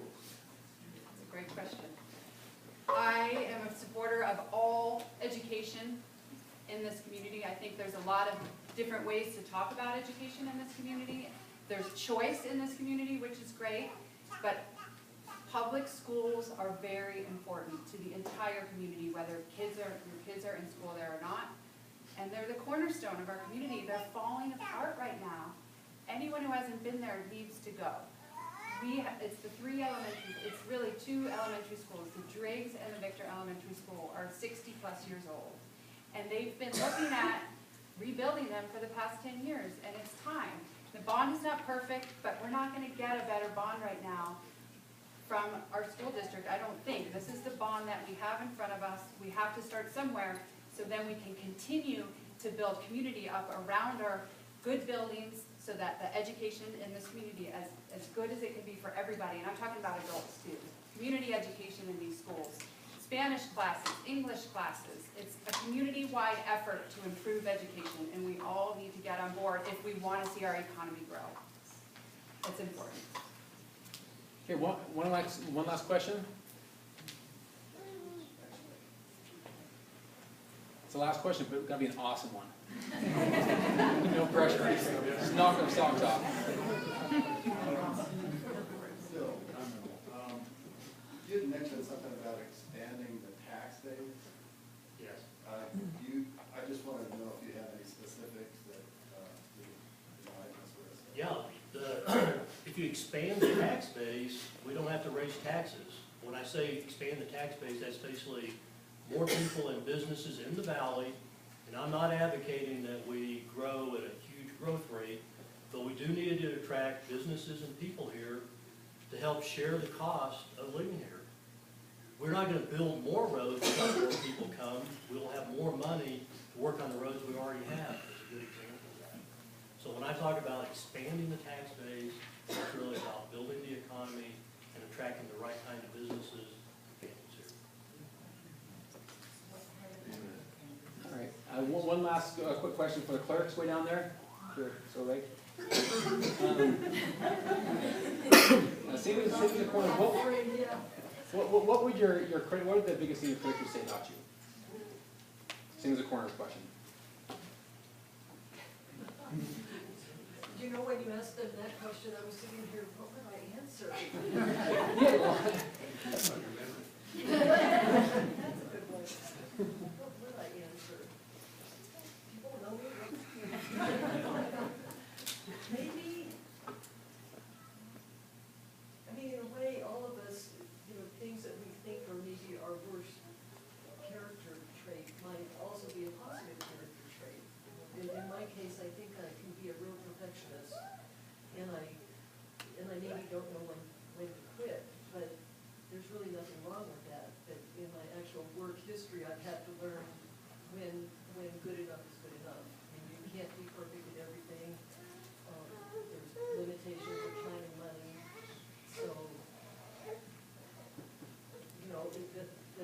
not a flaw.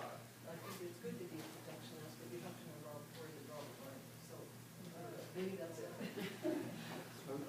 We'll have it on my. I'm kind of the same way with Mary Lou. I am a perfectionist. I'm very detail oriented. I work too much probably. I take my work home with me, and that's the issue that I know my family has with me is I don't know when to stop either. I work with 18 different countries, and they're up when we're going to sleep. And so for me to work with them and communicate with them, I need to be awake in order to answer any questions that they have. And so for me, I work a lot and I put a lot of hours in, and I take it home with me and sometimes stop it off. So. All right, we'll go to the last one. Did you have something? Yes, I have something from Mary Lou. The last thing I want to be is critical of anybody that's in office, because I really appreciate what they do. It's a tough job, and I realize that mistakes are made. I happened to be on the county website the other night and looking at some of the posted documents, and whether it's a IRS tax lien or a candidate filing form, whatever, it's all there for people to see. And I did notice, Mary Lou, a discrepancy, and it makes me want to ask the question about what kind of quality assurance program do you have in the clerk's office, because I don't know if Bill knows this, but his declaration of candidacy for office was never signed by someone in the clerk's office. That form is blank on the signature block. There's an implication there, and without a quality assurance program, there could be a pending administrative disaster. So I wonder if there is a QC plan, or if you're implementing that. It's interesting to point that out, because my form wasn't signed either. On the form, when it gets delivered to the office, it gets date stamped, and then the clerks are supposed to verify that we have this correct number of certified signatures, and then they sign it. And in both of our cases, the clerk verified the signatures, but forgot to fill in the blank at the bottom. And actually, we had a call today from Senator Lurcher, Representative Lurcher. And so we checked with the Secretary of State's office for a minute. I thought, well, okay, I'm out of a job. Maureen's got a job. I can't run. But it turns out the line on the form is not a statutory requirement. It's something the Secretary of State, they provide the forms. And as far as quality control, the clerks did do exactly what they were supposed to do in terms of certifying the signatures, and they were valid signatures. They just forgot to fill out the form, and it will be a topic of a future training session. Definitely. We're constantly. You can stay standing. We're going to have our closing remarks, and I think we started this way, so broken. So if you want to start closing remarks, and just keep on talking. During the past 8 years, I've worked diligently with the help of my team to fulfill the clerk's diverse duties in an efficient, accurate, and transparent manner. During that time, we've streamlined the election day and absentee voting. We've made public records available on the county's website. We've provided careful oversight of the budget. I've written informative and accurate commissioner meeting minutes. We've facilitated court operations. I've assisted the taxing districts with their levies and their elections. We've begun digitizing the county's historic records. I've served as the county's payroll and human resource department and helped write administrative policies. My goals for the next 4 years include continuing our tradition of excellent service, ensuring a smooth transition to new court software in 2016, and much more. But my time is almost out, and I want to close by saying that I'd like to keep my 8 years of experience and training working for the citizens of the county, and I'd appreciate your vote on election day. Thank you. Although I know this is my first political position and campaign, it doesn't mean that I can't do the job. I feel that I'm very qualified through my experience and my skill set.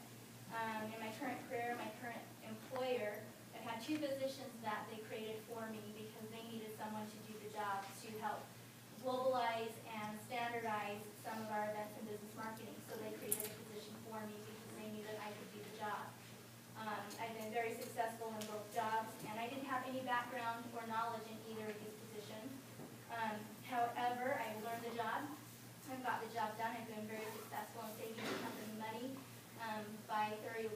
by budgeting and by inventory control, and have accomplished the things that the company has wanted me to do.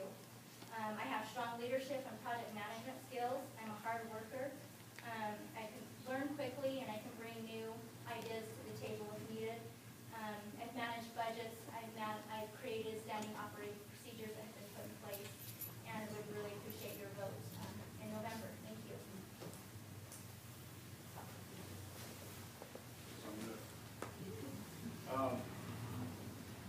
I've been very humbled by being elected 3 times to this office. I appreciate your trust in me, and I've tried very diligently to make this office into something that this county is proud of.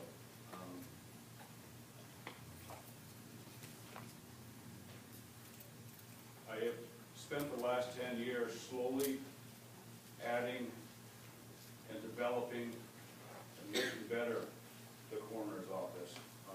I've worked hard at establishing relationships. I worked very diligently with the sheriff's office on scene. Tyson has been an asset to the coroner's office. Being a mortuary, we worked together wonderfully. And I'd like to continue to build what we have finally started. So I ask for your vote.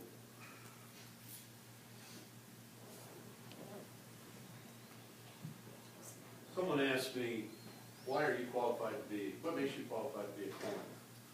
And I'm looking around this room, and I see a lot of friends, and I see neighbors, and I see familiar faces, and to be honest with you, any one of you who, if you had the desire and had the leadership and the vision, could be the coroner. The state statute and the laws regarding Chapter 43, coroner's inquests, and Title 19 Criminal Code of Idaho, I would suggest that some of you go home and look at that on the internet and discover for yourself. The internet, I know some of you are still waiting for it to become popular, but it's there. It's a great information source, and it can fill a lot of gaps of information for you. To be qualified as a coroner, you've got to be dedicated to the job. There's no question about it. You've got to be diligent, and you have to ask the hard questions. At the same time, be accountable and comforting and compassionate. And I believe I'm the best choice for that, for the position. Thank you.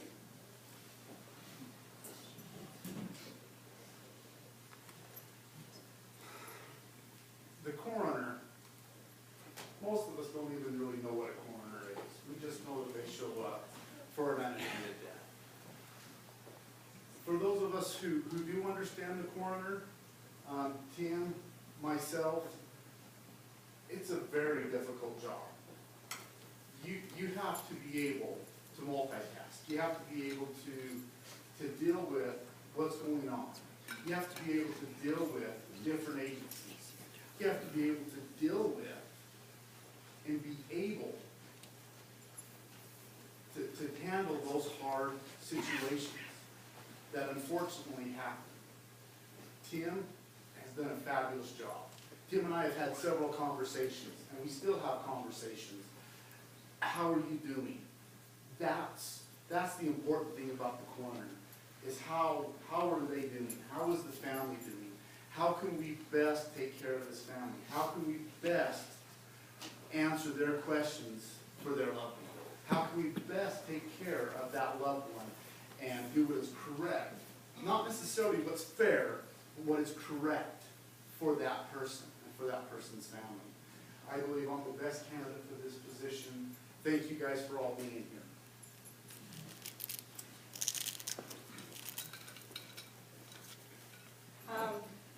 In the tradition of honoring our current treasurer, Bonnie Hatch, I only hope that I can be as courteous, diligent, and efficient as she has been.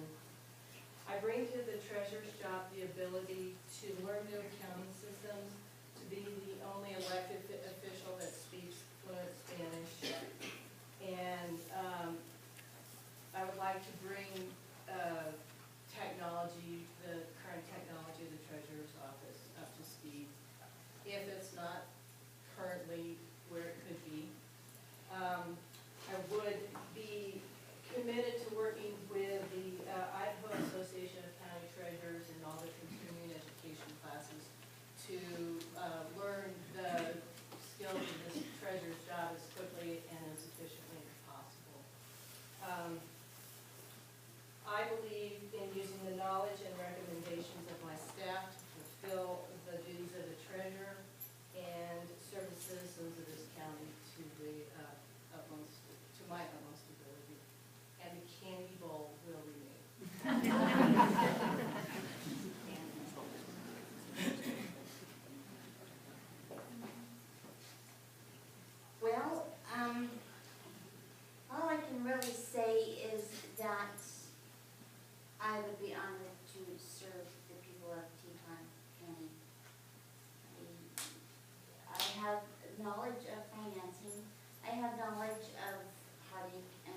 desire to learn the job and the ability to do it right. I love Bonnie Hatch. I would believe that she would give her best in helping me learn what she has succeeded in doing for these many years. There's that old saying that you can't fix it if it's not broken. I believe in that, but I also believe that just because it's not broken doesn't mean it can't be improved upon. I just am grateful for the chance to even be a part of this crazy game. This is crazy. I'm grateful for all of you guys and for your time to listen to us and to give us a chance to voice our opinions. I am grateful for your care and concern about our community. And I would ask that you consider your vote strongly. You don't have to vote for me, but you do have to vote.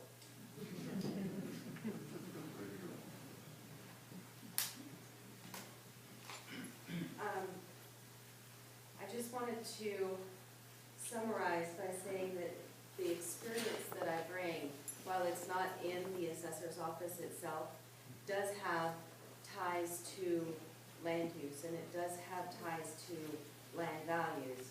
And I love my job. I love being able to work with the members of our community, professionals and landowners. And I think that this is an opportunity for me to take that to the next level, for me to be able to make more of a difference in this community that I have come to love. I'm not suggesting anything that's trial and error. I've already reached out to several of the neighboring assessors, and I believe that there is an incredible network of support and information and assistance if I am elected into this office, and I would sure appreciate your vote in November. Thank you. I'd just like to say that experience does matter, especially in the assessor's office, maybe more than any other office in the county. It's very important to have experience in the assessor's office. I have great employees in my office. I love all my employees. I have a great contract appraiser. But at the end of the day, when it's all said and done, whatever happens at the office is my responsibility. And if you don't know and have the knowledge it takes to run your office, you can't very well be responsible for what happens in your office. We have such a short time frame from January 1 till May to have all the values set. And that's not a time to bring in inexperience. It's a time that you need experience. The people that are already in my office have so much more experience than Wendy. And I'm not saying Wendy does a bad job. Wendy does a great job in P&Z. I have no complaints about Wendy at all. But I just know how much experience it takes in the assessor's office. We try to have an open door in the assessor's office. We're always welcome anyone to come in and discuss their values, or to know how we come up with your value. We are always open, always, to have someone come in and ask questions of any kind. Everything is out in the open in our office. We continually strive to update our office and make our office better and things more available to the public. I would like your vote to continue with the experience that I have to continue to go forward in the assessor's office. Thank you all for coming and for your questions. I really appreciate them. Thank you, Scott, for helping us all to feel comfortable. I want you all to know that I'll be a reliable and trusted representative of the community, and one who has a strong voice for time-tested values and principles. I'll be responsible and an outspoken defender of your individual rights. I believe you work hard for what you have and what you aspire to, and that the government works for you. I'm a practiced listener with skills to determine whether facts are missing or incomplete, and I believe that you have the right to be heard, understood, and most of all, respected for your views. And I'll really welcome all of your views. I'm an analytic problem solver and a solutions developer. I'm a principled leader with courage to challenge the difficult problems that we'll face in our future. I'll work to improve the job market in Teton County, Idaho. I understand the economic hardships caused by a lack of jobs on this side of Teton Pass, and I'd like to see that change. I'll work to improve the state of Teton County's economy via growth opportunities. I'm an accomplished business developer, and I believe that communities need to grow to survive. And I ask for your vote because I will serve this county with honesty, integrity, and the management acumen that you expect from a leader. Thanks. Too want to thank everybody for coming out tonight and listening to what we have to say, and we welcome your questions, and for Teton Valley News for taking the time to put this on. I'll tell you, as a county commissioner, I assure you that I'll be working hard to build our economy. I think that's where our focus needs to be, and ensure our county expenses stay within our budget.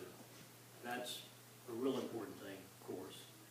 Again, I've talked to lots of people, and I consistently hear that they want to see our economy grow, our school systems improve, and our quality of life is protected for future generations here.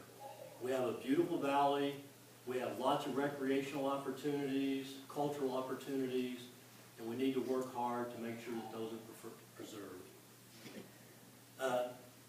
I also believe that as professional leaders, we will listen, or I will listen to my constituents, do my homework, and make decisions that are in the best interest of the overall county. So my focus is going to be on local government, not national politics. So I look forward to being your next county commissioner. Thank you. I too appreciate everybody coming out tonight. I appreciate everybody sticking their neck out on the line to sit up here and take a little heat from the community. Appreciate all you guys' questions. I hope everybody got some. I know I got plenty. I appreciate the Teton Valley News. My goal as commissioner to continue to be a commissioner is to bring our community closer together, to serve the whole community, to serve our community. The economy, as everybody says, the economy is very important. I sit on the Teton Valley Business Development Center board. We are welcoming our first business to the valley because of that. Roger Briggs is the president of that. Brian McDermott is our executive director, and it is working. And the economy is important, but to me, the most important thing in Teton Valley are the community members that live here. And my goal will be to serve you, to serve the community, to make sure the roads are going to be a huge priority if I get elected for the next 4 years. I will not change the priority list that the previous engineer has listed out there, but I will move forward as quickly and as efficiently as possible to get those roads back up to a livable standard. And I think that's one of the most important things we can tackle right now. So I appreciate what you guys do for the community, and I appreciate your vote. Thanks. The last one, the last word, but again, like everybody else, appreciate you all coming to hear us, because I think that's very important. You know what your options are, and you make a conscious choice in who you're voting for. I, as a commissioner, will unite, not divide. Our commissioners should be role models for the community. Bill and I have been out talking to everybody in this community, knocking on doors, going to businesses, meeting people we never knew before, and it's been so much fun, really, to get out there and learn about people's issues and opportunities, things that are going on in their lives. We also need compromise, and thanks for asking that question, Shannon. I think that's really important. It's a way to unite rather than divide. My focus as a county commissioner will be on enhancing job and educational opportunities while protecting the community character and quality of life we all enjoy here. What you get if you elect me as your next county commissioner is someone who will do their homework. I'm a problem solver and a team player. I will use my professional staff, existing plans, and public input to make informed decisions. And I will listen to and serve everybody in this community, and we will all play by the same rules. I appreciate the opportunity to speak to you all tonight, and I would also appreciate your vote. Thank you. I just want to quickly say with these commissioners, not commissioners, everyone running for office, to put yourself in the line is hard work. There's a reason why not everyone does it. And, anyone to come up here and, being asked questions and sitting on the hot seat, I really appreciate it. And I have respect for anyone running for office because it's not easy. But just give them a round of applause here.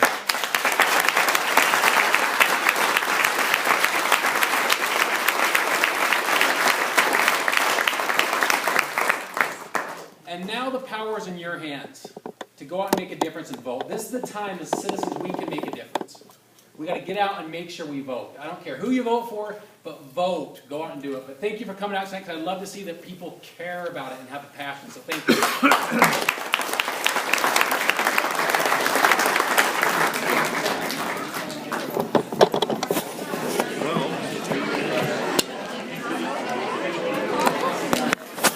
Do I just hit stop? Yeah.